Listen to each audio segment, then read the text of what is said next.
हा. जय भीम, नमो बुद्धाय. जय भीम. जय भीम. हं. अनंत तर मर्चंट बोलतायत मी आपल्याशी. हा. मी सर धम्ममित्र अनंत मर्चे. हो. मी दापोलीमध्ये राहतो. दापोली पासून माझं गाव एक 14 किलोमीटर आहे. गावाचं नाव पाचवले आहे. वाचवली. परंतु मगाशीच मी ऐकलं तुमचं बोलणं. हा हा. अ, दापोलीमध्ये बाबासाहेबांचं स्मारक आहे आणि ते सत्य आहे. हो.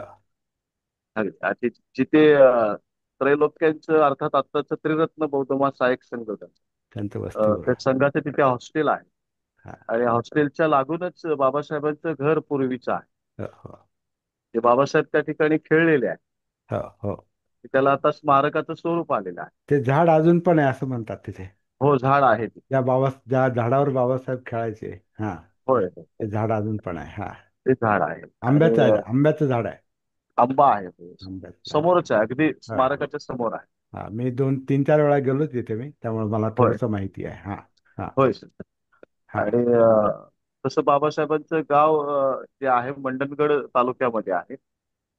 तो आंबाळवे गाव तो आहे. दापोलीपासूनच वेगळा झालेला तालुका आहे नाही का? तो दापोलीपासून वेगळा झालेला आहे, हा बरोबर. हा. हा. आणि दापोलीमध्ये बाबासाहेबांचं म्हणजे आई माता रमाईचं गाव आहे. माहेर वनन. वणणगाव. दापोलीपासून वनन गाव किती लांब आहे ते? दापोलीपासून एक 7 किलोमीटर आहे. अच्छा अच्छा. हा. हा, ते दर वर्षाप्रमाणे फेब्रुवारीमध्ये माता रमाईची जयंती साजरा केली जाते. हा हा. आणि मग अख्ख्या महाराष्ट्रातून अनेक विविध ठिकाणाहून लोक येतात तिथे, हा हा. हा. रमाईच्या दर्शनासाठी. एकंदरीत असं वातावरण आहे आणि थंड आहे. दापोली छान आहे. हा हा. दापोली समुद्र किनारी आहे. हो हो हो. हो. आणि त्याशिवाय अगदी म्हणजे खेडच्या इकडे गेलात पुढे की फार हीट वाढते. पण हो. दापोलीमध्ये मात्र थंड आहे वातावरण. थंड थंड आहे, बरोबर. छान वातावरण. बरोबर, झाडी झाडी खूप आहे तिकडे. हा. झाडी खूप आहे, फार समुद्र जंगल आहे किनारा. मोठे हो. समुद्र किनारा आहे. हा. समुद्र किनारा आहे. हा हा. मासे मासे मारणारी लोक फार आहेत तिकडे. हो हो हो. कोळी लोक. हो हो. मला अशा प्रकारचे. आपले हे आहेत ना, काय नाव ब्रह्मचारी, आर्मी मध्ये होते ते, काय ना ब्रह्मचारी, धर्मचारी कदम. अचल धम. नाही नाही, अचल धम्म नाही का, दुसरे कदम होते बघ, सुभाष कदम. त्यांचं सुभाष कदम. हा, सुभाष सुभाष कदम. कदम तेच अचल धम्म. अचल धम्म, हा. अचल धम्म, अचल अचल. धम्मांनी मला एकदा सांगितलं होतं तिथं, हा. की बाबासाहेबांच्या नात्यातले लोक पण तो काही मच्छीमारीचा वगैरे, मच्छीचा हे करायचे मारीचा नाही पण मच्छी विक्रीचा वगैरे असं. तर हा, ते तसं आता वलंकर बाबा जे आहेत ते म्हणजे बाबासाहेबांचे सासरे नाही का. सासरे, हा हा, वडंकर, हा. हा. रमाईचे बाबा हा वलनकर वलनकर म्हणायचे. हा. हा हा. हो. ते आणि त्यांची आई नाही का, म्हणजे त्यांची मिसेस हा माता रमाईची आई. हा. अ, हे तिथे त्यापूर्वी त्यावेळेला तसा काय व्यवसाय नसायचा आणि व्यवसाय मग नसायचा त्यामुळे तो करावा लागला, बरोबर त्याच्याखेरीज काय करता येत नव्हतं आणि मग आहे. ते बंदरावरती जायचे. हो हो तिकडनं मग ती मच्छी घेऊन यायची आणि मग ते इकडं विक्री करायची. हा हा. किंवा मग स्वतःसाठी आणायचे. हो हो. असं फार त्यांचे फार बोटी. कष्टाचं काम होतं फार म्हणजे. फार कष्टाचं काम होतं. ते ज्या बोटीवरती जायचे कामाला. हो हो. अ, तिथं बोट असायच्या नाही का, आता देखील आहेत त्या बोटी. तर त्या तिथे ते काम करायचे, पाट्या वाहण्याचं काम करायचे. हा हा. अशा प्रकारचं एकंदरीत ते त्यांचं जीवन होतं. हे देखील मी वाचलेलं आहे. हा हा. प्रत्यक्षात पाहिलेलं नाहीये ते. हा हा हा हा हा. नाही, आता ते तर, खूप आधीचा काळ आहे तो हा, हा. आधीचा काळ आहे. हो पण अनेक लोक तसं सांगतात हो हो हो. की वलंकर बाबा हे अ, तिकडे बोटीवर जायचे पाट्या वाहण्यासाठी. हो हो हो. Okay okay. तर आपण बोलत राहूया, आणखीन काही तेच तर. तुमच्या हो, चालेल. मला आसपासच्या. ऐकायला फार आवडेल. हो. नाही, तुम्हाला पण दापोली, मंडणगड किंवा इकडचं आंबावडे वगैरे इकडच्या काही गोष्टी तुम्हाला सांगता आल्या आणखीन नंतर, हं. म्हणजे बाबासाहेबांशी संबंधित काही असे असतील, हो हो. त्यांचे नातेवाईक असतील, है ना, हं. त्यांच्या कुळातले लोक असतील, सपकाळ ना, सकपाळ, सकपाळ कुटुंबात ते, त्यांनी ना त्यांचे सकपाळ. नाव सपकाळ, सकपाळ सकपाळ. सकपाळ, सकपाळ नावाचे, आडनावाचे पुष्कळ लोक असतील आजूबाजूला तिकडे हा, त्यांच्या. अख्खं गाव आहे तो. तसं अख्खा. आंबडव्या गावामध्ये आपली वाडी आहे, बौद्धवाडी. हा हा. आणि बाबासाहेबांचं त्या ठिकाणी जे घर होतं हां हां. त्या घरावरतीच एक स्मारक बनवलेलं आहे शासनाने. हो हो. नेटवर्क प्रॉब्लेम आहे. काय ते? काय ते काय म्हटले आवाज विशाल? येत नाही बरोबर. आवाज येत नाही का? आता येतोय का आवाज? तुमचा येतो, तुमचा क्लिअर येतो. विशाल काय म्हणता? हा तुमचा ओके, नाही ते चुकून आला आवाज. ठीक आहे ठीक आहे. आता येतोय. हा हा. ठीक आहे. तर बाबासाहेबांचं जे गाव आहे मंडणगड नाही का, हा त्या ठिकाणी आंबडवे आवाज येत नाही म्हणजे बरोबर. अ, आ- विशाल सतपाळ. तुमचा आवाज मध्ये येतो, बंद करा. हा बोला, बरं तुम्ही बोलत राहा. अनंत हा, सर. मंडणगड मध्ये सकपाळ कुटुंब आहे सगळं. हो हो हे बाबासाहेबांचे ते कुळ आहेत. हो. हा, अशा प्रकारची तिथे एक वाडी आहे मोठी, 25 एक घरं आहेत तिथे. हा हा. इथं सकपाळ कुटुंब आहे. त्यांच्या नात्यातले रक्तसंबंधातले लोक हो. हो, तुम्हाला आहेत काही आहेत. माहिती असतील तुम्हाला, नाही का? आहेत आहेत. हा. आहेत. सुदर्शन सुदर्शन म्हणून त्यांच्या कुटुंबातला आहे. अच्छा आता तो हयात आहे सुदर्शन. अच्छा अच्छा. वय वय जास्त झालंय काय आता? आय थिंक त्याचं वय आता एक 50-55 आहे. अच्छा म्हणजे ते माझ्या वयातच आहे. हा. तर धन्यवाद. आपण ओके, आणखीन थँक्यू. तुमचे अनुभव नंतर ऐकूयात. तर थँक्यू सर. हा हा. ओके.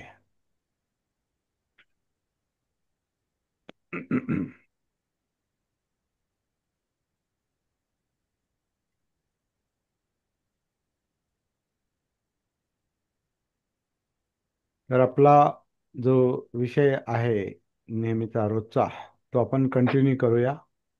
अनंत मर्चंडे सरांचं आपण थोडेसे आपण अनुभव ऐकले. आता ते दापोलीचे असल्यामुळे मला लगेचच इच्छा झाली की त्यांनी दापोलीबद्दल सांगावं, मंडणगड आंबावडेबद्दल सांगावं.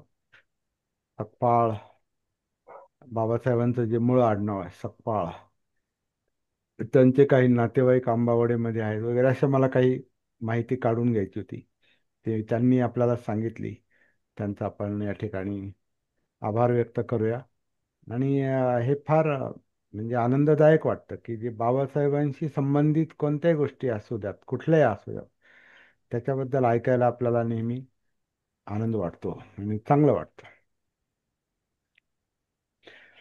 तर धम्मपदातली आज 7वी गाथा आपण आज पाहणार आहोत. आणि त्या 7वी गाथेला मी आता लगेचच सुरुवात करतो.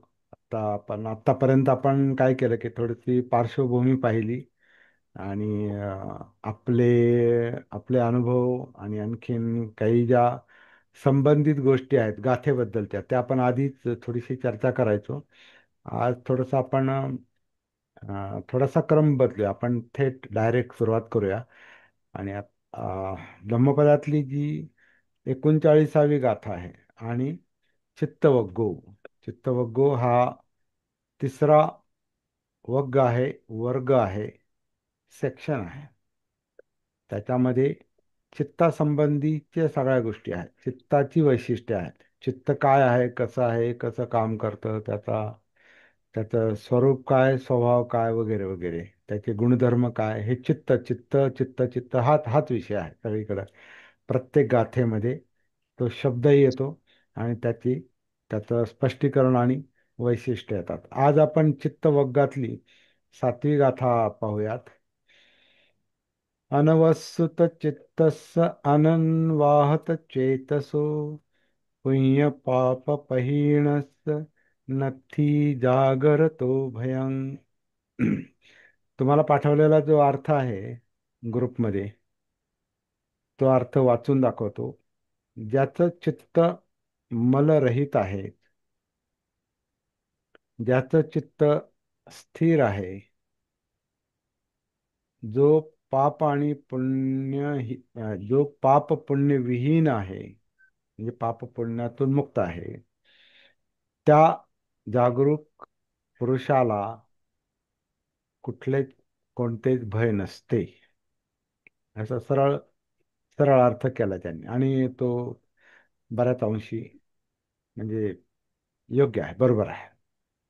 थोडासा फक्त फरक आहे की त्यांनी मलरहित अनवस्तुत चित्तस्स. तर तर आता अनवस्तुत, वस्तुत तर वासना असा शब्द आहे, म्हणजे ऍक्च्युली तृष्णा, इच्छा. तर तृष्णा हा मल आहे. तृष्णा ही तृष्णा ही काय म्हणतात, यालाच पाप, पाप असं म्हटलेलं आहे, पाप पण म्हटलेलं आहे. आणि तृष्णा हे विष पण आहे, म्हणजे लोभ द्वेष हे विषासारखंच काम करतात. लोभ द्वेष हे वासनेची, चित्त म्हणजे भावना, आशा आकांक्षा तृष्णा वासना, ते सगळं चित्तामध्ये आहे, चित्ताचं ते वैशिष्ट्य आहे. आणि त्या चित्त मलरहित, मल म्हणजे या वासना. वस्तुत म्हणजे वासना, अनवस्तुत म्हणजे वासनारहित किंवा मलरहित. तर सरळ शब्द आहे तो. काल जसं आपण अनवठित चित्त असं पाहिलं, की अव्यवस्थित चित्त, त्याचं हे अनवस्तुत चित्त. तर चित्तस्स म्हणजे चित्ताचा, अनवस्तुत चित्तस्स म्हणजे मलरहित चित्ताचा. म्हणजे त्यांनी अर्थ केलाय ज्याचे चित्त मलरहित आहे. ते चांगलं चांगला अर्थ आहे. त्याच्यानंतर अनन्वाहत, अनन्वाहत चेतसो. परत तिथं चेतसो म्हणजे चित्तच आहे. चेत, चित्त, त्याचं ते विशेषण आहे. चित्त नाम आहे, चेतसो, चित्ताचा, त्या चेतनेचा. चेत म्हणजे पेटवणे आपण म्हणतो ना, म्हणजे अग्नी आहे तो, चित्त अग्नी आहे. अनन्वाहत चेतसो.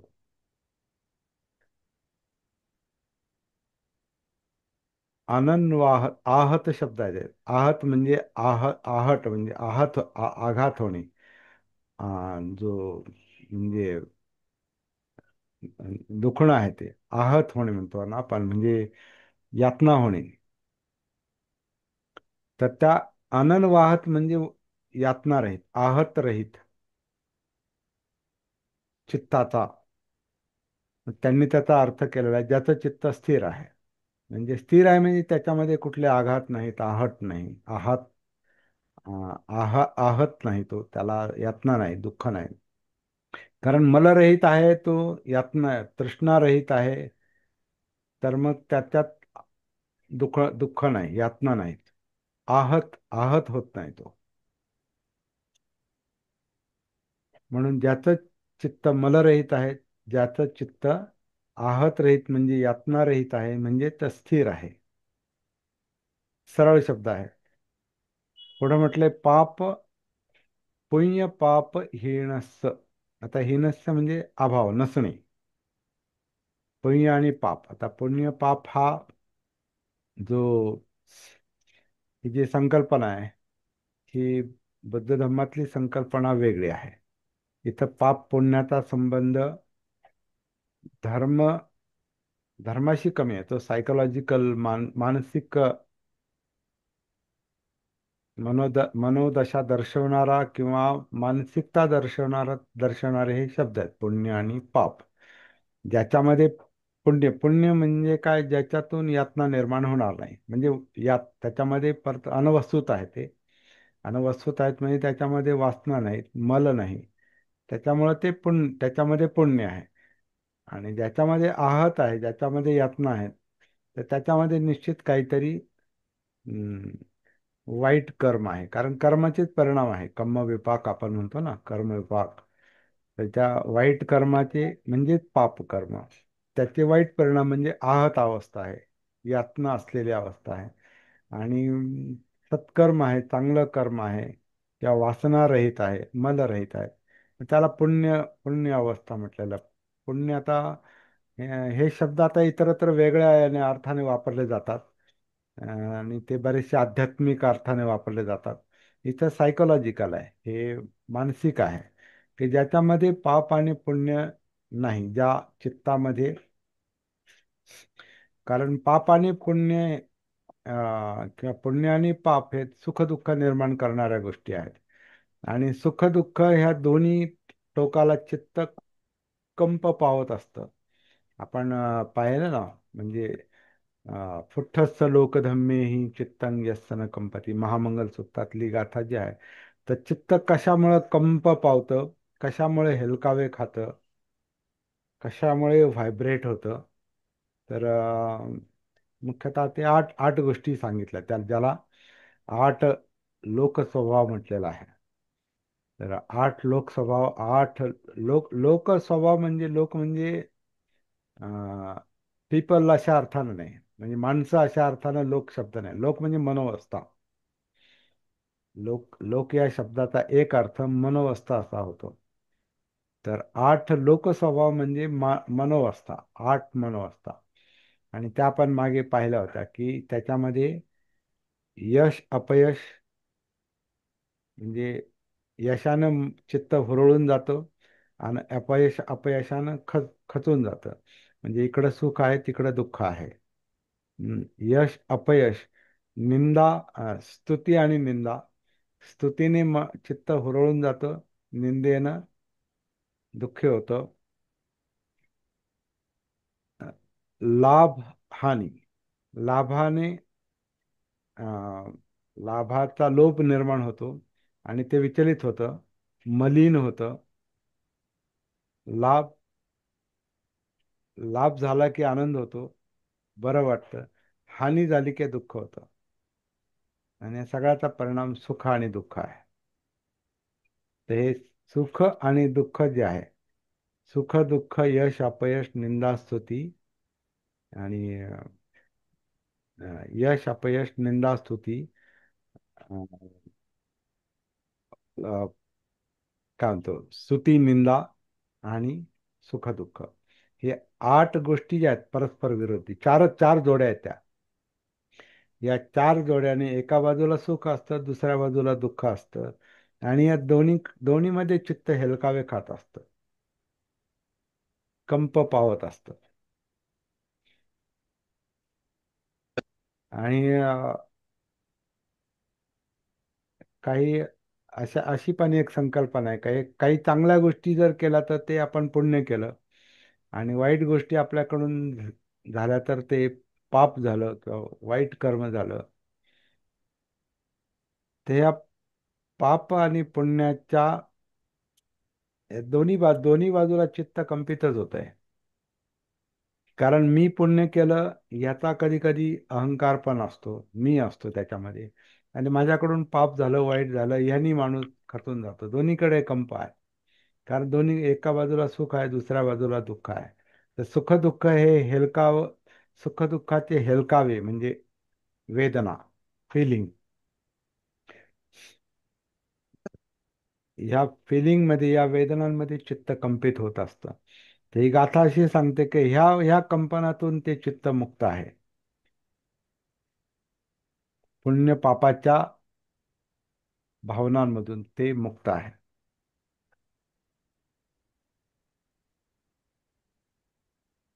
कारण त्या भावनांना, त्या वेदनांना, त्या जाणीवांना चित्त आसक्त होतं, म्हणजे वस्तुत होतं.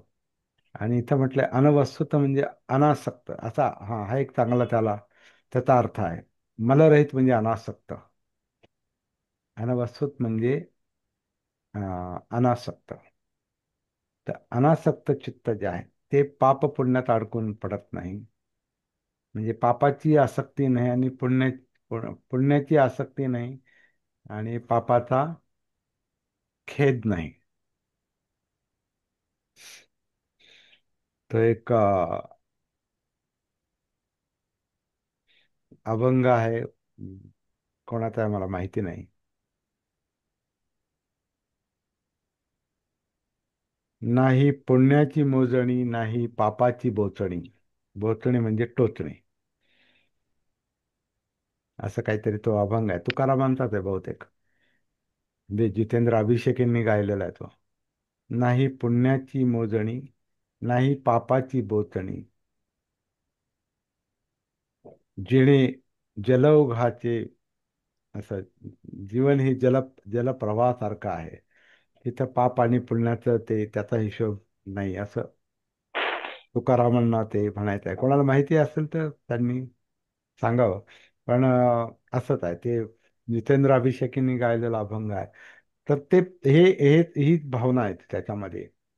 तुकारामांना काही गोष्टी लक्षात आल्या होत्या, काही गोष्टी.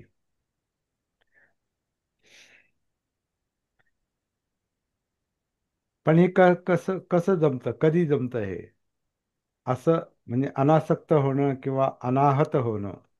अनाहत जिथं आघात नाही, जिथं असं चित्त किंवा पाप पुण्यातून मुक्त असलेलं चित्त, पुण्य पाप पहिनस चित्त, हे, आणि त्याच्यातून निर्माण होणारं भय. पुन्हा तिथं शेवटचा शब्द गाथेतला भय आहे.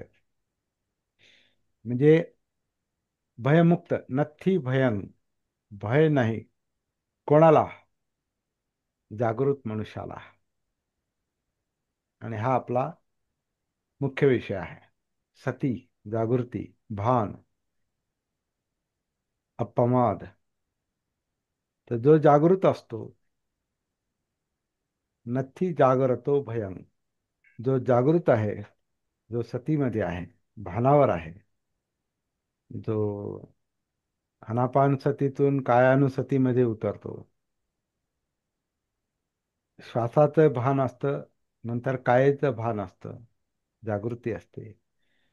काया जिवंत आहे, त्यातल्या ते जाणीवांमुळे, वेदनांमुळे ते जाणवतं. त्याच्यात सुखदुःख आहे, त्याचं भान असतं, त्याच्याविषयी तो जागा असतो, प्रॅक्टिस करणारा. सुखदुःखाचं कारण चित्त असतं, आणि चित्ताचं कारण हे आसक्ती असतं. आणि वस्तुत्व म्हणजे अनासक्त, आणि वस्तुत्व म्हणजे आसक्त, जणू काही. म्हणजे मला रहित. अनवस्तुत म्हणजे मला रहित. तर ते चित्त, चित्तानुसती, चित्ताचं भान, चित्ताविषयीची जागरूकता, आणि शेवटी मनोधम्मांची म्हणजे विचार प्रक्रियेची जागृती, जागरूकता, सती, धम्मानुसती. धम्मानुसती म्हणजे मनोधम्मानुसती आहे. तर आपण जो जागृतीचा अभ्यास करतो, सराव करतो, तो अनापान सतीतून सतीपठ्ठानामध्ये. सतीपठ्ठान ते त्याच्याशी कनेक्टेडच आहे, त्याचा परिणामच तो आहे. आनापान सतीचा परिणामच, परिणाम म्हणण्यापेक्षा आनापान सतीचा जो, आनापान सतीतून जे पुढं पठ्ठान होतं, प्रस्थान होतं, पुढं जाणं होतं, पुढं पुढं जे जाणं होतं, ते नॅचरली तो आनापानमधून आपण कायेमध्येच जातो, कायानुसतीमध्ये जातो. कारण आनापान हा कायेतलाच भाग आहे, कायेचं एक अंग आहे, कायेतली एक, शरीरातली एक ऍक्टिव्हिटी आहे, क्रिया आहे, प्रक्रिया आहे, प्रोसेस आहे. म्हणून आपलं शरीर आन करतं, अपान करतं, आतून आत श्वास घेतं, बाहेर सोडतं, नैसर्गिकपणे, आपोआप. तर जागृतीच्या हे 4 टप्पे आहेत. आणि जो जागा असतो, काया वेदना चित्त मनोधम्मांच्या पातळीवर, किंवा काया वाचा मनाने आपण म्हणतो, कारण वाणी हा पण कायेचाच भाग आहे. कारण कायात बोलते, है ना. आपली जीभ हलते, आपले ओठ हलतात, आपले गाल हलतात, शब्द बोलताना आपल्या फुफ्फुसामध्ये कंपन होतं, खाली पोटामध्ये कंपन होतं. आणि अं, ज्यांना खास गाण्याचं किंवा शास्त्रीय गायनाचं ज्यांना अंग असतं, ते असं म्हणतात, आतून नाभीतूपासून गातात ते. त्यांचं जे गायन असतं हे नाभीपासून असतं, नाभीच्याही खाली असतं. आणि नंतर असं म्हणतात सगळी कायाच गाते त्यांची. म्हणून जो शास्त्रीय गायन करताना जो असतो तो हलतो फार, कारण त्याचं शरीर गातं जणू काही. आणि काहींचं ते बरंच अकराळ विक्राळ स्वरूप असतं काही गायकांचं. आणि ते त्यांचा दोष नाही, तो त्यांचं ते गाणंच तसं येतं त्याच्यातून. थोडाफार अनुभव घेतला मी. उदाहरणार्थ भीमसेन जोशी किंवा पुष्कळ गायक आहेत त्यांचे म्हणजे सगळं अंगच हालायचं ते अक्षर. नाद, तर ते नाद ध्यान त्यांचं. पण त्यांना बऱ्याच याच्यामध्ये नादाचं ध्यान करतात ते, पण नादाचं भान नाही, जागृती नाही, सती नाही. मग त्याच्यामुळे बरेचसे जे कलाकार असतात हे भान नसल्यामुळे होरळून जातात. आणि तसं हुरळून जाणं त्यांना जर पुढे जमलं नाही किंवा आनंद तो मिळाला नाही, तर ते नैराश्याच्या गर्तेत पण जातात आणि व्यसनाधीन पण होतात. म्हणून बरेचसे कलाकार हे व्यसन करतात, बहुतेक कलाकार, बरेचसे. तर हे असं कारण भान जागृती जी आहे ती तुम्हाला तुमचा आनंद, तुमच्या आनंदाबद्दल पण जागृत करते, सुखाबद्दलही जागृत करते, दुःखाबद्दलही जागृत करते. तुमच्या तुम्ही चांगलं कर्म जरी करत असाल तर त्याच्यात अडकून नाही पडू शकत आपण. जसं बाबासाहेब म्हणायचे, माझं माझं कार्य असं आहे, म्हणजे माझं कार्य असं आहे, नेकी करावर दर्या में डाल. तर ते पाप पुण्य पुण्य पाप हीनच अवस्था आहे ती. पाप पुण्यातून ते अडकून नाहीत म्हणून मुक्त अवस्था होती. बुद्धांचं तसंच होतं.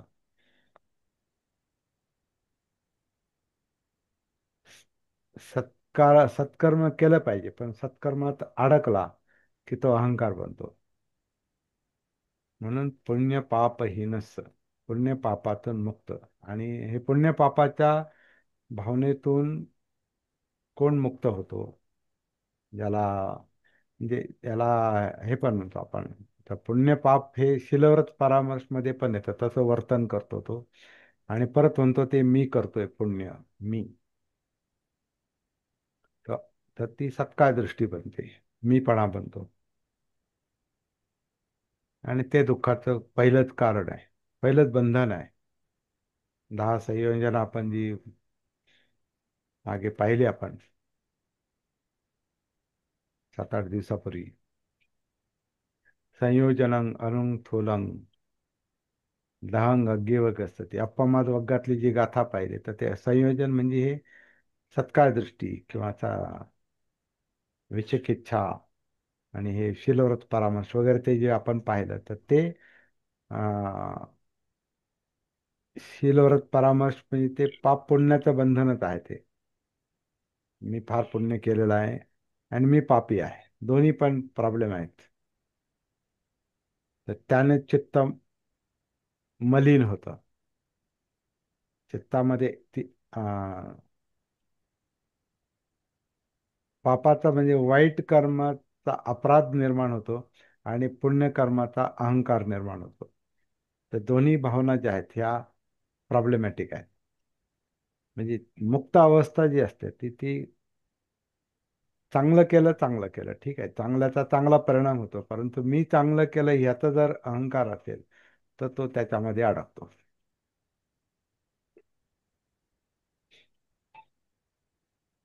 आध्यात्मिकतेच्या मार्गावर असलेले लोक बहुतेक याच्यामध्ये अडकतात. आणि याच्यावर आपण बऱ्याच वेळा चर्चा केलेल्या आहेत. आध्यात्मिकतेचा त्यांना एवढा अहंकार असतो की त्या अहंकारामध्ये, त्या अं, चित्तमलामध्ये, त्या विकृत अवस्थेमध्ये ते काही करतात.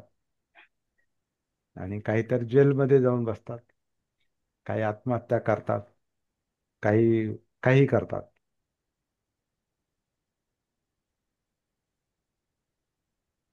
तर तो आध्यात्मिक इगो जो आहे, अहंकार जो आहे, तो सगळ्यात डेंजर आहे. तर पाप पुण्यातून मुक्त राहिलं पाहिजे. आणि हे कोण राहू शकतो? जागृत जागृत व्यक्ती. म्हणून नथी जागरतो भयंग. जो जागा असतो, जागृत असतो, भानावर असतो, सतीमध्ये असतो, त्याला भय नाही.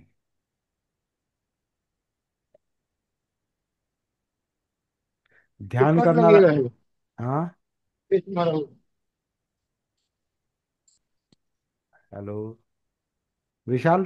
तुमचा माईक ऑन होतो मध्येच. तर जागृती म्हणजे ध्यान नव्हे.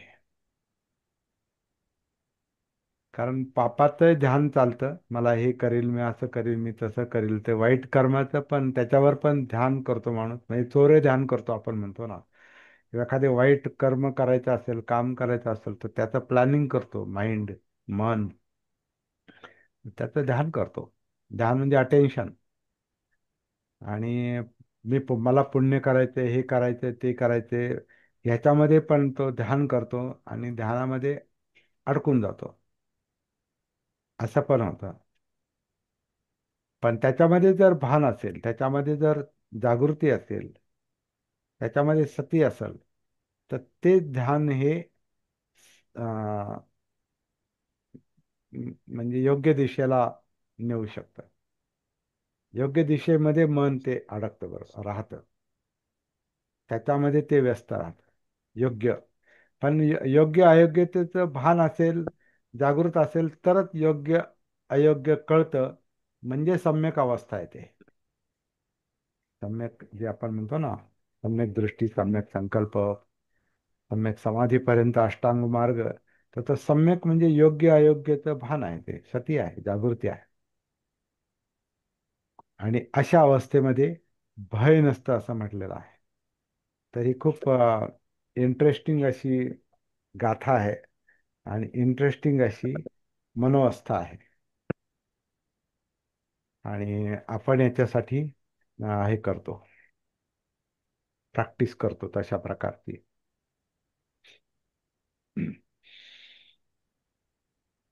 तर आपली काया, आपलं शरीर आतून आतमध्ये श्वास घेतं.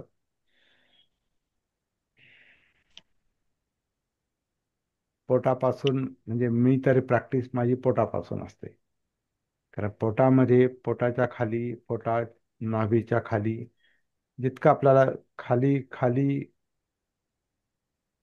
श्वासामुळे खालीपर्यंत, खालपर्यंत होणारी हालचाल, व्हायब्रेशन, म्हणजे वर खाली जे होतं आणि पोटाची हालचाल, तर ते एक अनापान अनुभवायला ते एक सोपं जातं, असं माझं अनुभवातून मत बनलेलं आहे.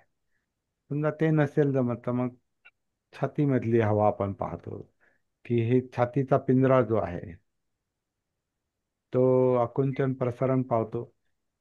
छातीच्या पिंजऱ्याच्या खाली जो श्वासपटल असतो, तो वर खाली होतो. विशेषतः जेव्हा आपण दीर्घ श्वास घेतो, दीर्घ श्वास सोडतो, तेव्हा आतली जी हालचाल असते ती आपल्याला स्पष्टपणे जाणवतो. म्हणून काही लोक म्हणतात की दीर्घ श्वास घ्या, दीर्घ श्वास सोडा. तर ती जाणीव स्पष्ट होते त्याच्यामुळे. पण शक्यतो नैसर्गिक श्वास बघायचा असं मला वाटतं. कारण आपल्याला नैसर्गिकपणेच आपल्याला आत उतरून अंतरंगाचा आपल्याला एक प्रकारे प्रवास करायचा असतो. आत उतरून म्हणजे कायेमध्ये उतरून, शरीरामध्ये उतरून. कारण शरीरामधूनच आपल्याला धम्मांपर्यंत पोहोचायचं असतं. धम्मं कायेन पश्यति. तर कायेमध्ये उतरण्यासाठी आपण नैसर्गिकपणे चाललेली जी काही आन आणि अपानची हालचाल आहे, या धडामध्ये, खांद्यापासून कमरेपर्यंतच्या धडामध्ये जी काही आन आणि अपानची हालचाल चालू आहे, आत्ता चालू आहे या क्षणी. आणि सती हा आत्ताचाच विषय आहे, या क्षणातलाच विषय आहे. तर अनापान सती म्हणजे जेव्हा आपण, ज्या क्षणी आपण वर्तमानामध्ये आत येणारा श्वास, बाहेर पडणारा श्वास याचं भान ठेवतो, याच्याविषयी जागृत राहतो, सती ठेवतो, ती अनापान सती. तर हे कशासाठी सांगितलं असेल बुद्धांनी? कायेमध्ये उतरण्यासाठी. कायेत का उतरायचं? कायेतला जिवंतपणा अनुभवण्यासाठी, म्हणजे वेदना, फिलिंग अनुभवण्यासाठी. वेदना का अनुभवायच्या? कारण त्याच्यामध्ये सुखदुःखाच्या भावना आहेत, सुखदुःखाच्या वेदना आहेत, जाणीव आहेत. मराठीत जो जाणीवा शब्द आहे, तर तो जाणीवा म्हणजे वेदना आहे, फिलिंग आहे. या सुखदुःखाच्या जाणीवा का पाहायच्या? का जाणवायच्यात, का त्याची सती ठेवायची, का त्याच्याविषयी जागृत राहायचं. तर त्यातल्या ज्या दुःख वेदना ज्या आहेत, यातना ज्या आहेत, त्या प्रॉब्लेम आहेत आणि त्याच जास्त आहेत. म्हणून दुःख सत्य आहे. बुद्धांनी जे म्हटलं ना, दुःख सत्य आहे. कारण ते अनुभवाला येतं. उतरल्याबरोबर आपल्याला अनुभवायला येतं की काहीच असं सरळ चाललेलं नाही, स्थिर नाही काही. सगळं असं अस्वस्थ आहे, अस्वस्थता आहे, अस्थिरता आहे. सगळं गतिशील आहे. दुःख जास्त आहे. सुख थोडं आहे, दुःख जास्त आहे. सुख पाहता जवा पाडे, दुःख पर्वत आहे एवढे. तर ते जास्त आहे. आणि प्रत्येक सुखामागं पण दुःख दडलेलं असतं. कारण सुख टिकून राहत नाही. सुख टिकून राहत नाही. त्याच्या मागे पण दुःख दडलेलं असतं. तर दुःख हा प्रॉब्लेम असतो. म्हणून वेदनानुसती फार महत्वाची आहे. जाणीवांची जाणीव जी आहे, जाणीवांची जागृती जी आहे, ती फार महत्वाची आहे.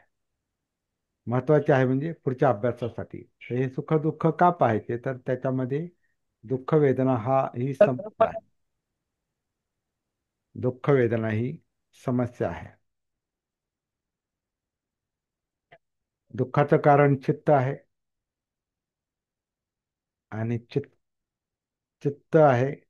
विशेषतः चित्त मल जे आहेत. आता ही अनवस्थित चित्त असतं म्हणजे अनासक्त चित्त, त्यातली जी आसक्ती आहे, त्यातलं जे चित्त मला आहे, त्यातला जो लोभ द्वेष आहे, तो प्रॉब्लेम आहे. तो प्रश्न आहे. त्याच्यामुळे चित्त चेत्त पेटतं. चित्ताग्नी तयार होतो. पाहिजे नको, लोभ द्वेष, हे पाहिजे न ते नको, असं पाहिजे न तसं नको, इतकं पाहिजे ते तितकं नको, ते ते खतम, नसलंच पाहिजे. जे माझ्या आवडीचं नाही, जे मला नाही पाहिजे, ते नकोच. त्याचं अस्तित्वच नको. आणि इकडं पाहिजेचं अस्तित्व, अस्तित्व पाहिजे पाहिजे, उपादान घेत राहतो आपण. तर हे चित्त आपल्याला हे वेदनांच्या आधारे कळतं. म्हणून वेदनानुसतीनंतर पुढचं जे काम येतं ते चित्तानुसतीत येतं. आणि हे आपण शब्दातून व्यक्त करतो म्हणजे मनोधम्म चालू आहेत, विचार प्रक्रिया चालू आहेत. ब्रेन ब्रेनमध्ये सगळं आलं. परंतु मनोधम्मासाठी आपण तिथपर्यंत पोहोचतो आतून. त्यातूनच श्वास, काया, वेदना, चित्त असं करत करत आपण मग इंद्रिय हा कायेचाच भाग आहे. डोळे, कान, नाक, जीभ, त्वचा, त्याची सती, असं करून हा जागृतीचा विषय हा सर्वत्र सर्वत्र पोहोचला पाहिजे. पठाण झालं पाहिजे, प्रस्थान, पुढे पुढे जाणं.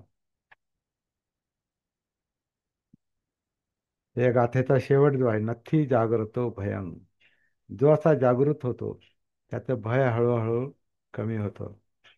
भीती कमी होते. कारण सत्य कळतं, वास्तव कळतं. म्हणजे दुःख कळतं, दुःखाचं कारण कळतं, दुःखाचं निवारण त्या जागृतीमुळेच होतं. आणि तो मार्गही आपल्याला तिथेच दिसतो. आणि तो तिथे दिसतो म्हणजे इथे दिसतो. इथेच, याच ठिकाणी, ए पस्तिको, इथेच, कायेमध्येच, आतमध्ये, जीवनामध्येच, जगतानाच, जगत असतानाच ते काम आहे. काम चालू असतं आपलं, चालू राहिलं पाहिजे. त्याला सती म्हटलेलं आहे, जागृती म्हटलेलं आहे, जागरूकता. तर अशी गाथा आहे, इंटरेस्टिंग गाथा आहे. अं, आज थोडस 8 वाजता आपल्याला, मला काम असल्यामुळे 8 वाजता आपण हे संपवणार आहोत. तर सध्या मी इथे थांबतो आणि तुमच्यासाठी आता काही वेळ देतो.